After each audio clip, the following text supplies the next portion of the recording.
A chase, a crash, an escape. Then this man's life turns into a nightmare. When he hears a knock at his front door, "Hi, I'm your host.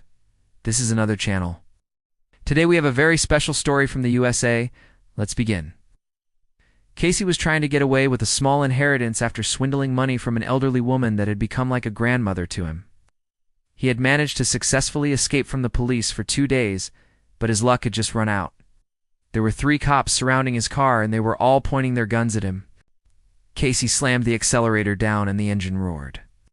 The cops fired shots and the tires screeched as the car started to spin out of control. His heart was hammering against his ribs as he fought to maintain control over the vehicle. But there were too many cops surrounding him, and soon he realized that it was no use fighting it anymore. He floored the brake, and the car skidded to a halt. As he looked around to see how badly his car was damaged, he saw one of the cops aiming his weapon at him and screaming for him to put his hands up. Casey knew that resisting would only make things worse, so he threw his head back and closed his eyes while raising both of his hands in submission.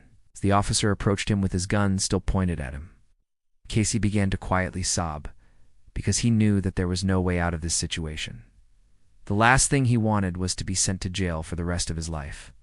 But wonder if now he was going to be executed right in front of everyone. But instead of shooting him, the chief knelt next to him and said, "It's over, son. You lost." Before Casey could respond, the chief reached into the car and cuffed him, then dragged him out of the vehicle and threw him onto the ground. As more officers arrived and helped cuff him, Casey felt completely defeated. Everything was over, and now he was finally going to face the consequences of his actions. As he was thrown into the back of a police car, Casey started thinking about how he ended up in such a bad situation in the first place. It all started when he got a call from his so-called friend Danny, who told him that his grandma had passed away. Casey was devastated by the news because, although the old lady wasn't actually his biological grandmother, she treated him like he was her own grandson and always gave him expensive gifts for his birthday and Christmas. She was the only family member that he had left and the only person that cared about him. When he found out that she had passed away, he immediately drove to her house to check it out for himself. What he found was devastating. His grandma was lying dead on the floor. The house had been ransacked, and, most importantly, her will was nowhere to be found. After the cops had taken his statement and left, Casey did something that he never thought he would do. He called his friend Danny back, angry and confused as to why his grandma would have died right after he had spoken to him on the phone. Danny played dumb and insisted that he didn't know anything about it. But Casey could hear a sinister laugh in his voice. Could Danny have poisoned his grandma? The more he thought about it, the more he started to believe that it must have been him. If Danny had killed his grandma, he would definitely try to steal from her. That's why he needed to find the will. Danny lived in a small apartment building, and Casey parked his car across the street from it before approaching it. He searched the whole apartment building for Danny, but he wasn't anywhere to be seen.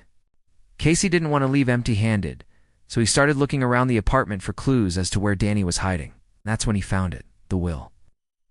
After snatching it out of the drawer, he quickly fled the apartment. He had no idea that the police had already set up a surveillance system around the apartment, and they were watching his every move. When Casey got home, he quickly hid the will in his safe and waited for the police to come knocking on his door. He had played enough games with them by now, and he wanted to go to jail. He grabbed a pillowcase and placed it over his head. Then he waited to hear the sound of the doorknob turning and the squeak of the door opening. It was time to play his final card. The moment Casey heard the distinct click of the doorknob, he tensed up, waiting for the inevitable moment when the door would burst open and the officers would storm in. However, much to his surprise, he heard a knock instead. Just as he was about to retreat back into the safety of his room, the men burst through the door. "Don't move," one of them said, his voice echoing in the silent house. Casey froze, unable to respond. What was happening here? Why were these men in his house without his permission? And who were they exactly? He stayed perfectly still, hoping that whatever was going to happen would be quick and painless. But the men weren't police officers. Instead, they were enforcers working for a secretive organization that specialized in dealing with individuals like Casey. They had tracked him down because of his association with Danny, who would become their enemy. The men knew everything about Casey, and they wanted him to join their organization. And so Casey found himself in a terrifying situation, where he had to choose between joining a dangerous organization or being killed. He knew that he couldn't stay in his house anymore because the enforcers had made it clear that they would be watching him closely. Plus, he knew that the police were also on his trail because of his involvement with Danny, determined to escape.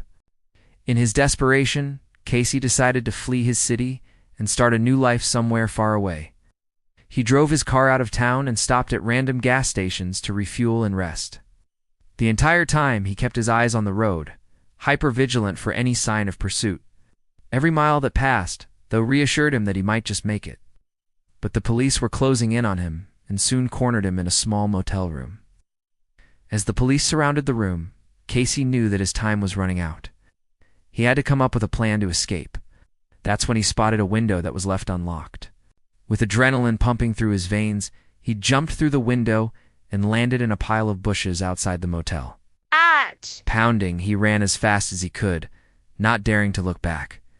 He could hear the police shouting orders and the sound of their footsteps behind him. Adrenaline surged through his body as he dodged around cars and leaped over fences, desperate to put as much distance between himself and the officers as possible. Finally, he collapsed on the ground, gasping for breath. He had made it. But his victory was short-lived.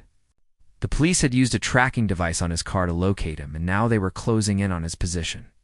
Casey knew he couldn't outrun them forever, so he decided to make a stand. He pulled out a knife and slashed the tires of a nearby car, hoping to slow the police down.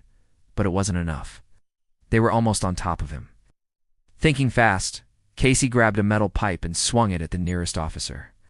The officer fell to the ground, groaning in pain. Seeing his opening, Casey took off running again. But he knew he couldn't keep this up. As he turned around to see how close the officers were, he realized that they had blocked off the entire area. There was nowhere left for him to go. Desperate to escape, he jumped over a fence, landed in a muddy puddle, and kept running until he saw a car. Without hesitation, he jumped into the driver's seat and sped away.